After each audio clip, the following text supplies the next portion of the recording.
Good evening. Channel 1 presents the news of the day. Today in Moscow, the 8th Special Congress of People's Deputies of Russia opened. It's a Congress from which we are expecting important decisions, primarily how to bring the country out of the crisis.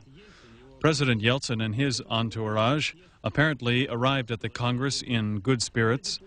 The People's Deputies also came ready to work for accord and peace. So said, at least, the majority of the deputies on the eve of the forum. But from the brief opening remarks by Ruslan Khasbolatov, it became clear that good humor would not last long here. The chairman of the Supreme Soviet emphasized that the Congress was convened due to the need for urgent decisions on the April referendum, and he drew a picture of an alarming and difficult situation in Russia. He noted that the implementation of the earlier planned measures to bring the country out of the crisis are virtually blocked. An atmosphere of confrontation and enmity is being created artificially. The economy is again being sacrificed to political intrigue.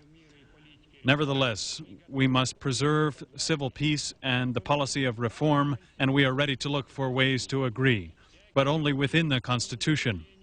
Any anti-constitutional declarations or extravagant statements by officials must be stopped. The impression is created that attempts to devalue the existing constitution are being made to destabilize the political situation, to take to the extreme the conflict at the federal level, and this has a certain logic, consisting in the assumption that ultra-radical reform cannot be brought about by constitutional and democratic methods. The Speaker of the Supreme Soviet called on the deputies not to be seduced by the silence of the people who are busy with the daily struggle for survival. He said, "The people so far are tolerating our inability to work together." During the heated debate, during which calls were heard to dissolve the Congress itself, an agenda was adopted containing 3 issues. They decided to discuss the decree of the 7th Congress of People's Deputies to stabilize the constitutional system in the Russian Federation, on observing the Constitution of Russia by agencies of state power and officials, and they also decided to hear information from the government and the Russian Central Bank on the economic situation. A statement on behalf of the heads of republics and heads of local administrations in Russia was made by People's Deputy Asanbek Galazov. He outlined the position of local leaders, which is not to hold a referendum on April 11th, but rather to concentrate efforts on consistent implementation of the Federation Treaty as the basis of Russia's statehood. Vyacheslav Novikov spoke against the referendum on behalf of 73 provincial and regional councils.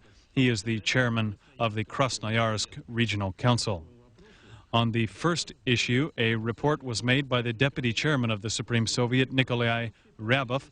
Speaking in a very tough and even aggressive manner, he called the decree of the previous December Congress of People's Deputies on stabilizing the constitutional system a one-sided concession by the representative branch in favor of the executive. In December of last year, he said, "The decree seemed to all of us to be a gentleman's agreement to stabilize the constitutional system. However, the main conclusion we have drawn from it since then is the harmfulness of making any agreements outside the bounds of the existing constitution and laws," Ryabov said. The constitution itself is a compromise made at the legislative level. The deputy chairman of the parliament accused the executive branch of attempting to acquire anti-constitutional powers and create agencies of state management which are not subordinate to the legislative branch. The Supreme Soviet, he said, has left only indirect levers of control through limited legislative activity over the budget and through the central bank. The very fact of introducing additional powers, Nikolai Ryabov said, testifies to the fact that the existing constitution is not supported by the forces around the president who would like to tear down the constitutional limitations on their activities. He expressed the opinion that a referendum is undesirable now because the situation in the country is far from stable. Answering the question of deputies on whose opinion he was expressing in the report, Ryabov answered, "I made the report, and the maker of the report bears responsibility for what he says. The report was not discussed at the Presidium or in the Supreme Soviet, and of course was not confirmed. The report is presented for consideration by the Congress, and the Congress will decide how to evaluate this report. Today we have heard an extremely tough, and I would even say somewhat aggressive report by Nikolai Ryabov. But the Congress, from its first minutes, has expressed a unanimous desire to move toward accord. Then it turns out that the report by Nikolai Ryabov was not the report of the Presidium or the Supreme Soviet, it's only his personal report. It does not make sense to bring together over 1,000 deputies in this difficult time to outline one's personal opinion in this way. It's an example of the usurpation of power by the representatives of the legislative branch. 122 deputies signed up to speak today, but the extremely heated debate was cut short much earlier. Having heard the sharp criticism of himself from the deputies and also criticism of the decree of the 7th Congress, and having heard calls to cancel the referendum, Boris Yeltsin decided to give the deputies a final warning on the possible draft decree on this first issue. He sent a letter to the Secretariat of the Congress proposing to create a conference committee to develop a draft decree. The President expressed the opinion that the possibility still exists to preserve the decree on stabilizing the constitutional system, which was adopted at the 7th Congress. The Congress had decided not to adjourn today without adopting a decree on this first issue of the agenda, but then they voted that the decision of the drafting committee will be announced tomorrow. And now our special correspondent has reported from the Kremlin on the main features of the draft decree by the drafting commission, which will be debated tomorrow. Its essence consists in the following: to resolve that the decree on stabilization of the constitutional system adopted by the 7th Congress of People's Deputies has not achieved its goals and has lost its validity. To resolve also that it is unwise to hold a referendum, and to rule that the decision granting the President additional powers of legislative initiative is invalid as of the moment the decree is adopted. In response to the proposal of the draft committee of the Congress to adopt a decree, Boris Yeltsin made his own proposal, and I would like to ask Vyacheslav Kostikov briefly to answer why the President did this, and again briefly to outline the essence of his proposal. Unfortunately, the first day of work of the Congress was so unconstructive, so penetrated with high emotion, and so lacking in a real desire to find agreement between the two branches of power, that in practice, by the end of the working day of the Congress, it had led the country to a very dangerous situation. It may turn out that the Congress will adopt a decree which will destroy the fragile balance of powers which has been created in the country since the 7th Congress of People's Deputies, after which a conference committee adopted a constitutional agreement. Now the Congress is moving directly toward destroying that agreement. A very dangerous and complex situation arises because after this, the real and possibly violent conflict between the two structures of power will begin. Therefore, the President, following the tactic which he has been following for several months, and especially accenting in the last week, has decided to search for a compromise and responsive steps even in this very difficult political situation. In these conditions, Boris Yeltsin is making an initiative and introducing his draft decree for the Congress. How is it different from the version of the drafting committee? It contains a precise accent on the economy, which is what the country wants. All of the main causes of the economic crisis consist in the fact that no one knows who is managing the economy, the Supreme Soviet, the President, or the government. The decree proposed by the President will make it perfectly clear. This document makes it clear that the economy in Russia is the responsibility of the government. The Supreme Soviet is responsible for lawmaking, and the supreme guarantor of state power and state building is the President. I would like to quote several clauses from this draft To control the worsening political and constitutional crisis in the country, the President proposes his draft for a decree by the Congress. Point 1, to concentrate in the authority of the Council of Ministers issues relating to the daily management of the government, federal government property, the monetary and credit systems, and federal economic services, including the federal banks, and the development and implementation of an anti-crisis program in the area of economic and social development in the Russian Federation. To transfer to the system of agencies and departments of the Russian government, while maintaining control by the Supreme Soviet, the Russian Central Bank, the Foreign Economic Bank, the Foreign Trade Bank, the Russian State Statistical Committee, the Russian Pension Fund, and the Russian Fund of Federal Property. The President proposes to adopt this civilized model which exists in all democratic countries of the West and the world. The government is responsible for the economy. This is the President's proposal. What about the referendum? The President will not reject the referendum, but he is prepared to postpone the referendum for a reasonable time if the Congress takes a reasonable decision which will allow the country to avoid a constitutional crisis. But the President will not back away from the referendum. Opinions on the situation in the country were being expressed by the deputies, academics, and experts at the Congress today. I would like to hear your evaluation of Mr. Ryabov's report today and your prediction for the rest of the day and for tomorrow. The report was disappointing to me in several respects, but its main shortcoming, I would say, which makes it conceptually bad, is the fact that it is not oriented toward a search for constructive decisions of the severe problems which face us. This is an analysis. The report is an analysis of who is to blame and why, but there is no decision here. And the decision is very obvious. We must confirm the compromise adopted at the 7th Congress, and in this regard I agree that the referendum may be postponed, not canceled, but postponed until the next Congress can work it out in more detail. I have a very alarming impression on the first day of the Congress. I have the impression that we are moving from a light battle over positions toward a very serious situation. Yes. At the Congress, we are deciding the fate of presidential power in Russia. Will this power be preserved or will it be annulled?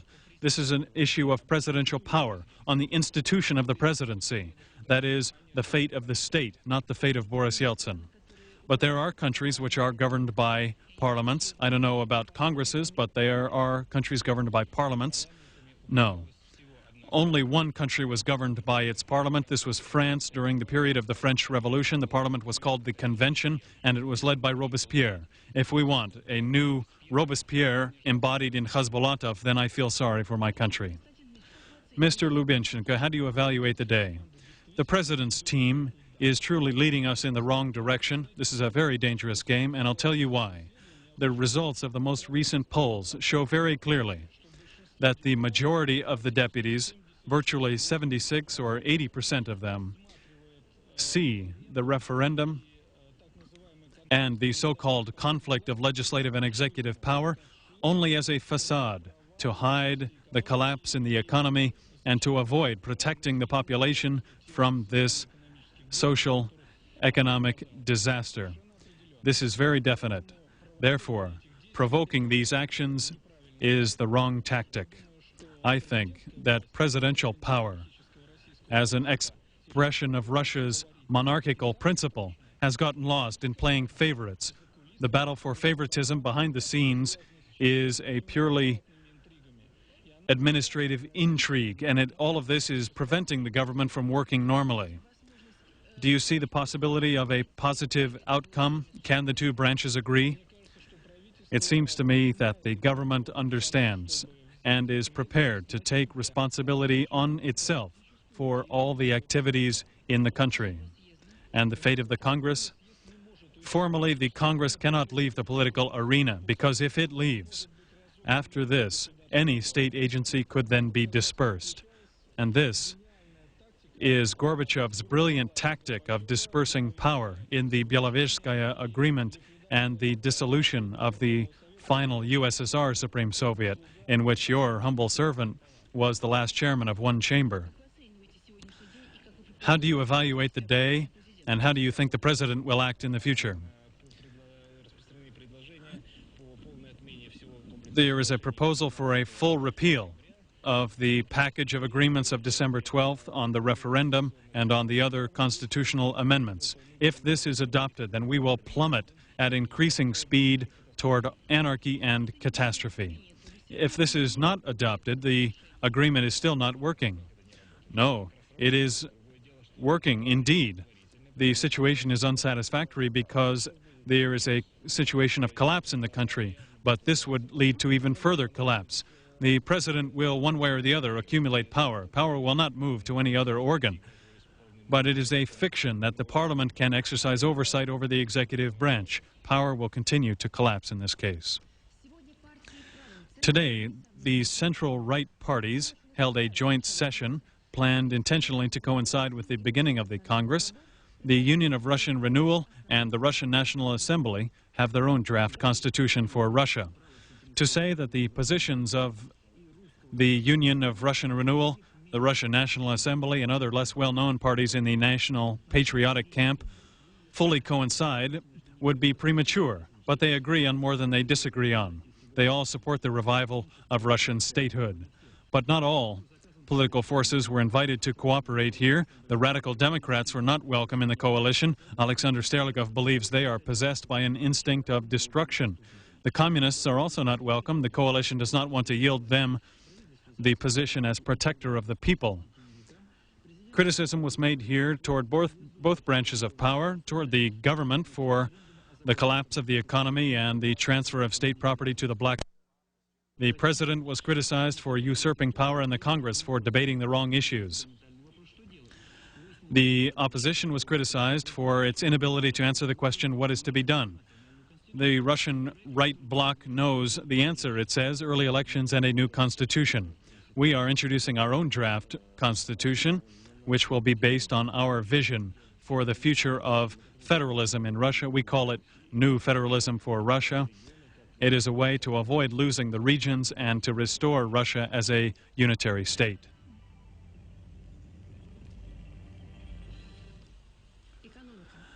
In economic news, the Republic of Kazakhstan today announced its privatization program. According to President Nazarbayev's plan, the program will create the conditions in the country for a move to the market. The sphere of privatization, however, does not include the exclusive property of the Republic, which includes land, minerals, water, and monuments of history and culture. In Ivanovo province, 42 of 46 enterprises in the textile industry are closed due to the lack of delivery of cotton from Central Asia, which was already paid for. The drivers of public transportation in Tver have begun a strike. They demand increased and indexed wages. In the labor collectives in the coal industry at Primorye, a pre-strike alert has been declared due to the systematic delays in the payment of wages, the lack of funds to maintain production, and to build housing. Many miners' families still live in barracks like this.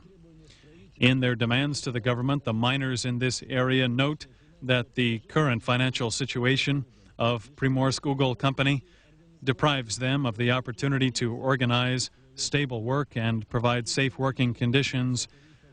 The increase in the cost of electrical energy, introduced in March, will require the labor collective to make additional expenditures in the amount of 4 billion rubles.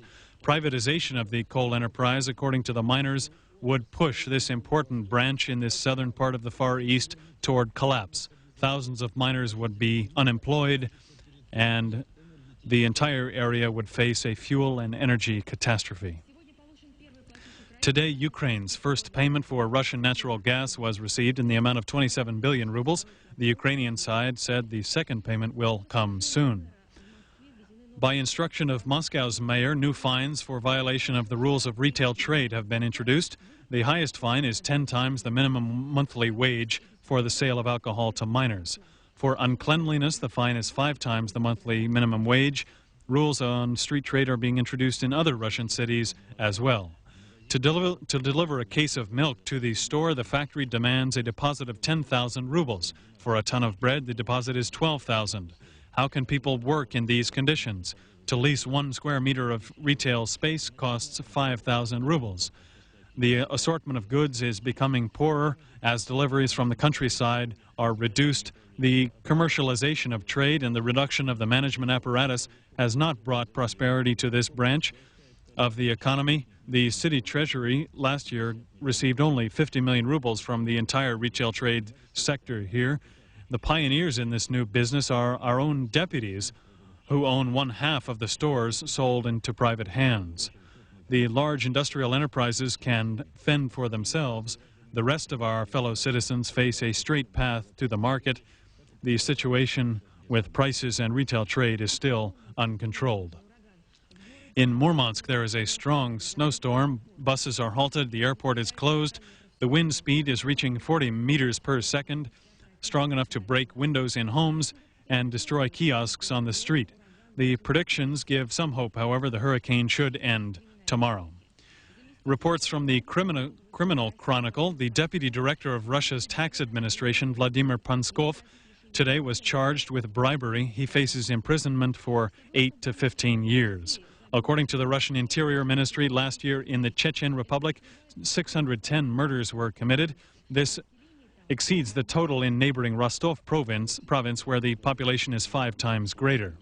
Teams of the Russian Transportation Police provide security on the railroads in convoys through the Chechen Republic. Cargo trains go to Dagestan and Azerbaijan under their guard.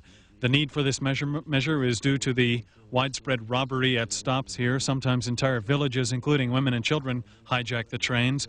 Tens of unguarded trains were robbed of televisions, grain, equipment, automobile spare parts, and food. On the Northern Caucasus Railway, which passes through Chechnya, the signal system is not working, and trains can move no faster than 40 kilometers per hour. Employees of the Chechen police openly tell the Russian interior OMON troops that their presence in Chechnya is illegal, but so far neither the robbers nor the Russian OMON forces are shooting at each other. They are limiting themselves on the one hand to provocations and on the other hand to warning shots. It's a war of nerves. By the way, the car in which we were riding was fired upon. Today in Vilnius, the spring session of the Sejm Parliament of the Lithuanian Republic began its work. 14 items are on the agenda, the most important of which is the Prime Minister.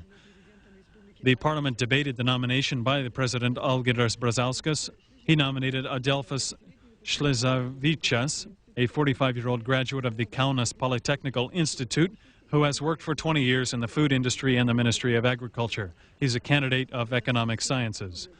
By majority vote, the Parliament approved the nomination of the new Prime Minister, and the President approved him by decree. He is the 6th Prime Minister since Lithuania won independence. Within 15 days, the new Prime Minister must form a government and submit it for approval by the President. Grain deliveries from the U.S. to Russia will resume in the near future. In April, the Russian Federation will receive 1.5 million tons of food grain. This agreement was reached during Alexander Shokhin's visit to the United States. The one-day visit to Washington by French President François Mitterrand has come to an end. He held negotiations at the White House with President Bill Clinton. Both leaders expressed support for more active help to Russia by the G7 companies. The U.S. President expressed the opinion that all the leading industrial powers could do more before they meet officially in July in Tokyo. He proposes an early meeting to discuss plans to help Russia. The idea was supported by President Mitterrand. He says an early meeting by the G7 is necessary.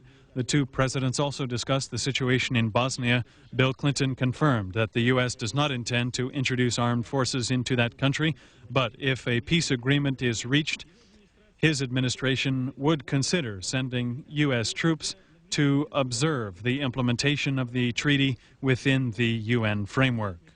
President Mitterrand indicated that France does not intend to increase its 5,000 troop contingent of troops in Bosnia. He called for approval of the plan proposed by international mediators Cyrus Vance and Lord Owen. Bill Clinton and Francois Mitterrand recognized that disputes remain between France and the United States, especially in the area of economics and trade, but both presidents agreed that their first negotiations were successful. It is being noted here that with each passing day, President Clinton remarks with greater firmness on the need to provide immediate help to the reforms in Russia.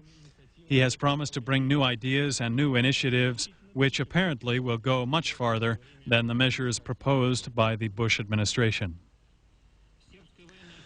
The Serbian military command reports that Muslim units have begun a general attack in eastern Bosnia. According to the Serbs, the attack is intended to disrupt the peace negotiations.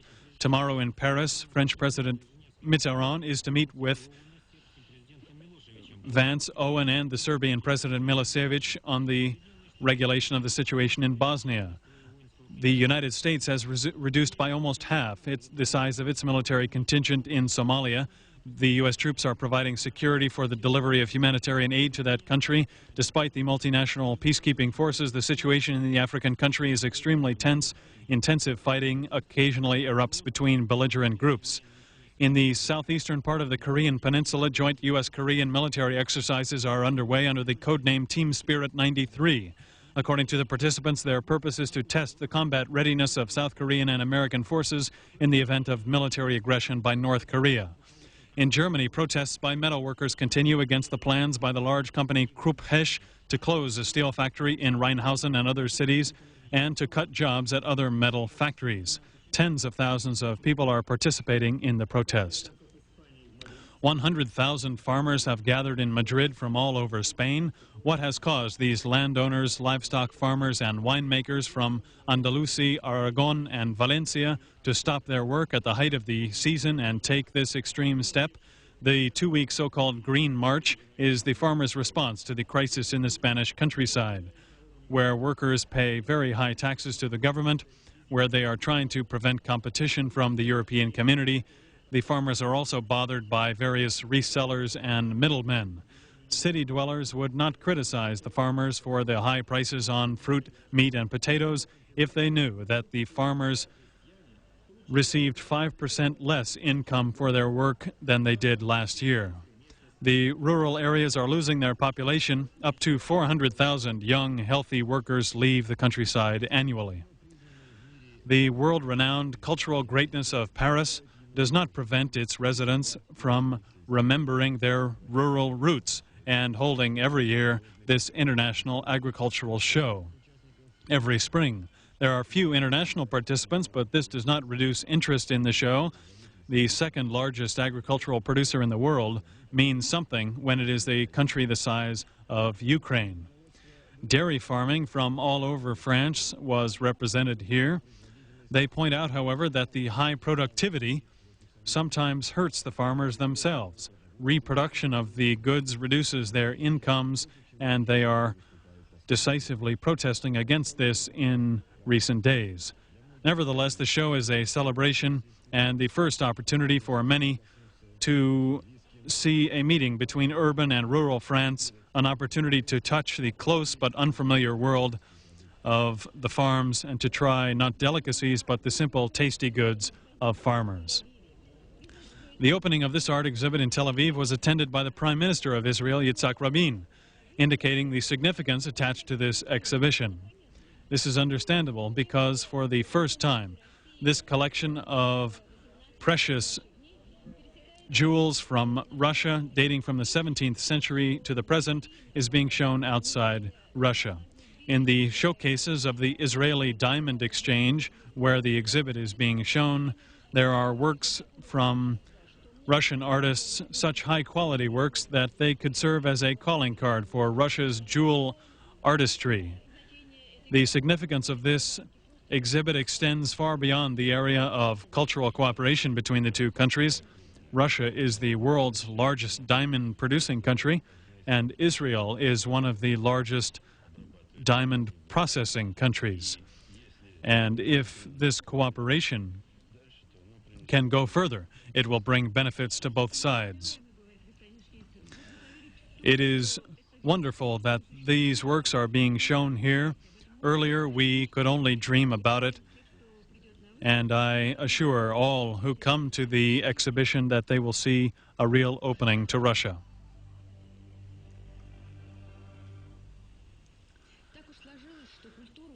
It has always turned out that culture in our country was closely linked with politics. The Mossovет Theater is perhaps a microcosm of the history of our country as a whole. It appeared on the world stage 70 years ago and has gone through the same life as the whole country. It was created in 1923 as the Moscow Governor's Council and Trade Union Theater. Its purpose was to serve the proletariat, and it entered Soviet art as the revolutionary attack in the area of theater. It showed the plays by Bill Belotserkovsky, whose posters announced the new political theater in which slogans were lived out by true believers. The first generation of actors here were many veterans of the Civil War. The second generation of actors and directors were students of Yuri Zavatsky, who came from another theatrical aesthetic and culture. He belonged to the Russian intelligentsia, which came through a serious moral school. He was a student of Stanislavski, and he, and together with his fellow great actors, Plyat, Maretskaya, Ranevskaya, Mardvinov, and Orlova, with whom the Mossovет Theater cannot be imagined, they created the highest school of actors' art, with inspired shows accompanied by symphonies from Lermontov's Masquerade to the unique culmination in the classics by Fyodor Dostoevsky. Today, the Mossovет Theater contemplates modern Russia in its recent shows, in plays by Leonid Andreev and Mikhail Bulgakov. It rejects the new slogans on the subservience of art to politics and is fulfilling its task and humanitarian mission in our difficult hour to serve as a source of support for the viewers. Those are the main events of the day. We tried to fit them all into 1/2 hour, but our broadcast would be incomplete without the news from sports and weather. You'll see that in about a minute. That's all for me. Good night. Do you need a first-class automobile? Come to the Vico Auto Salon. We have a large choice of cars for any taste. We fill orders quickly and deliver to any region. We have signals and anti-theft devices from foreign countries, and automobile insurance on easy terms. All this and much more, only for our clients. Choose us, and we will solve most of your problems. The American company Popcorn America. Only we have everything you need to produce salty or fruit-flavored American popcorn. Ultrasonic scanners and flexible fiber endoscopes. The Kraft company sells them for rubles. Telephone in Moscow, 231-7220 and 231-7384.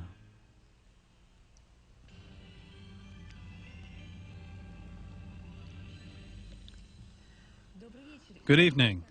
Our first report is on a champion. Krasnogorsk Zorky won in Alma-Ata today over the local Dynamo team by the score of 8-2. They are the victor in Russia's Open Field Hockey Championship. The Zorky team has now won all the titles in the world for club teams in this sport. And now about hockey in playoffs in the International Hockey League. In quarterfinal play, Wings of the Soviets playing on the road beat Omsk Avangard. Regulation ended with a tie 3-3. The final score was 6-5 in favor of the Moscow team. Chelyabinsk Traktor, also on the road, beat Magnitogorsk Metallurg 1-0, and Moscow Dynamo, playing in Yaroslavl, beat that local torpedo team 4-1. And now back to winter sports at the World Figure Skating Championships in Prague. After the men's technical program, the leader is 26-year-old Canadian Kurt Browning.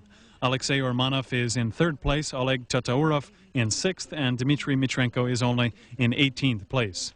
Three-time Olympic champion Lyubov Yegorova won the 10-kilometer race at Lillehammer today. In this World Cup stage, she beat Italy's Melody Cento by only 0.07 of a second. Yelena Vyalber was 4 seconds behind the leader. Nina Gavrilyuk was 8th, Larisa Lazutina 9th, and Yegorova now leads the overall standings by a big margin. 16 of the world's best handball teams met for the World Championships in Sweden. In the first day in Göteborg, The host team beat Iceland 21-16. Hungary beat the United States 33-18. The Russian team will play in Group A with Germany and Denmark, and its first game against the Republic of Korea. World champion Garry Kasparov has become the sole leader at the chess tournament at Linares. Yesterday, playing black, he beat Anatoly Karpov. He now has 7.5 points. Anant and Karpov are 1 point back. Shirov has 6 points. Kravnik and Salov have 5 points.